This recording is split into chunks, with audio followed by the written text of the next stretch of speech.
You're still here. I can't help but notice that you've been staying late after class a lot lately. What's up with that? Are you having trouble at home? Or do you just use the classroom to finish up assignments? Is that not it? Well, I'm out of ideas. Tell me, what kind of secret after-school meetings are you having in here?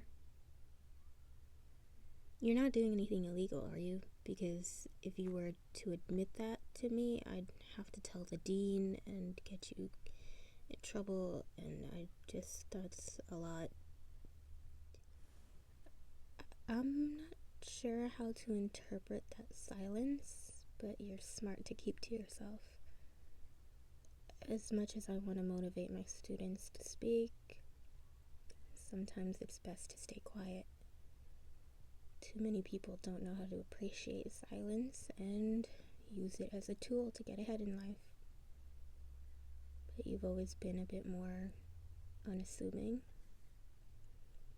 I can imagine some of the professors don't even realize that you're there most of the time. Of course I notice you. And yes, I see you drawing, even though you're trying to hide it.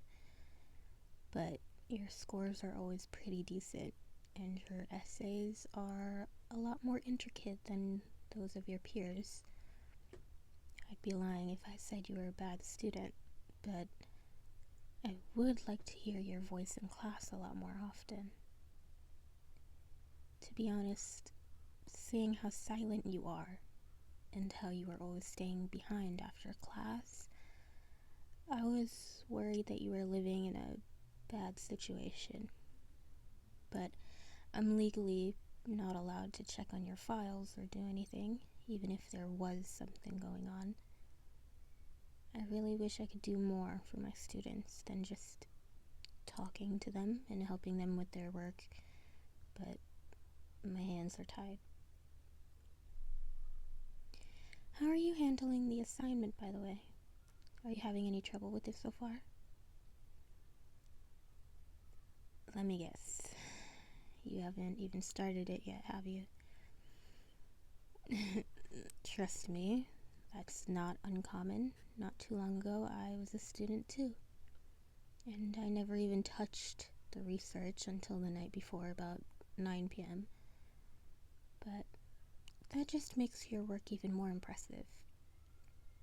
Such complex thoughts being curated within a few hours, and under that much pressure, it's quite an achievement. Most of the other students wouldn't be able to replicate your thoughts, even if given a whole year to write. I'm not playing favorites. You're just a good student. But maybe don't tell the other faculty members I said any of this. I don't know how strict they are on the whole separation between professors and students thing. But how about I treat you to some hot chocolate from the teacher's lounge? And you don't tell anybody about this, just in case. I mean, you obviously don't have to. And I don't want to get fired in my first year as a teacher, but it looked like I was chatting up students. See it more as a friendly offer, in case you want to avoid going home just yet. At this time on a Friday, the lounge should be empty already. Most professors leave when the bell rings, and they don't really look back. One of the language professors actually forgot her bag a few weeks ago. Didn't even bother to get it back. You might have heard that story already. Students were quite upset when she didn't have their papers graded the next Monday, just like she promised. I think she just used that weekend to catch up on sleep for once. I wish I could do that sometimes, but I'm still the new girl. I'm worried they'd just kick me out.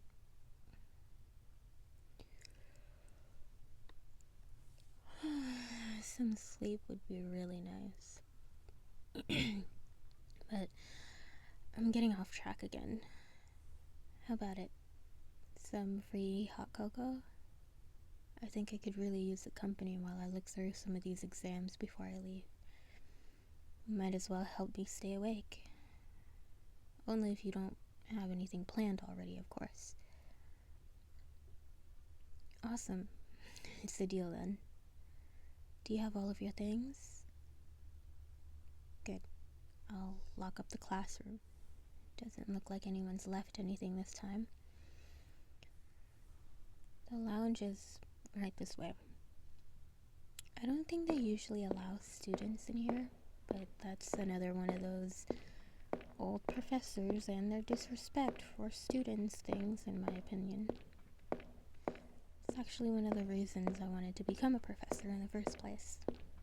Not so I could bully students, obviously, but because I was tired of the older generation of teachers. The more alternatives school has, the less assholes they have to employ. I'm not dropping any names, but I have a feeling you might know who I'm talking about. I always used to like the younger teachers when I was still a student. They always seemed so fascinated with their subject and were willing to explain it when you'd ask. I feel like a lot of the older professors forget that their students are just people too, you know? But most of the newer teachers, luckily, they don't have that mindset anymore. Most of them genuinely have a passion to teach. They want to, which I find to be quite inspiring. And even though my sleep problems and headaches haven't gotten any better, constantly having to read through students' papers, it's still worth it, in my opinion. If there's even a single student that smiles at me each day, one student that genuinely looks like they're interested and listening to what I'm having to say, it's worth it to me. Seeing that spark in their eyes when it finally clicks and they understand what's going on, or that look of victory when they have the answer and I praise them, that's what gives me the energy to keep going. And even though I see you drawing quite often, I hope you still care about my class and what I'm saying. I try not to judge any of my students on their performance or attitude, since I don't know what's going on in their personal lives. Knowing I can still somehow help them get ahead in life, it's enough for me. It's a bit difficult to let go of that idea that everybody's constantly judging you and that they're only distracted because you bore them. Most of the time, that's not the reason at all. If someone were to stop paying attention, however, I might have to start self-reflecting a bit more. Well, this right here, this is the magic door. After you. It's kind of nice, right? The couch is one of my favorite features. Even though it's probably older than half the school itself. Having a trashy one is better than having none at all, I suppose. And it serves the purpose. Feel free to look around, or just sit down on the couch. This probably feels a bit strange. Usually this corner of the building is off limits, but I promise you, it's fine. They don't have any security cameras or student detection devices. Just make yourself at home. I'll go get the hot chocolate. Here we go. Nice and fresh. This stuff is actually surprisingly good. It's a miracle I haven't spilled it on any of the papers yet, considering how often I drink it. I started off with coffee, but at some point in the afternoon, coffee really isn't the best option anymore. So I eventually tried the other things the machine had to offer, and I got stuck with the hot chocolate. It's pretty good. Here, careful. It's a bit hot. Yep, okay.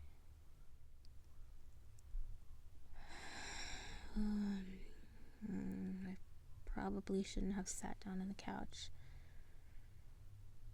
I've been so tired all day. I didn't sleep at all last night. I told myself I wouldn't leave until I read through everyone's assignments, so I wouldn't have to stress myself out about it anymore, but now... Man, I'm so sorry, but at least you got some hot chocolate out of it, right? I'm such an old lady, aren't I? Getting excited over hot chocolate and almost falling asleep the second I sit down on a soft surface. That's the price you gotta pay for becoming a professor, aging twice as fast as the rest of the population. But it is what it is. I know this is probably completely inappropriate, but would it be okay if I rested my head on your lap for a moment? My head is kind of spinning right now, and I wouldn't want to make you get up. You sure? Thank you. I don't want to ask you to keep it a secret. If this makes you uncomfortable at all, please tell me, or feel free to report me. I'd never want to abuse your trust. Can I just stay like this for a little while? You're so warm and comfortable.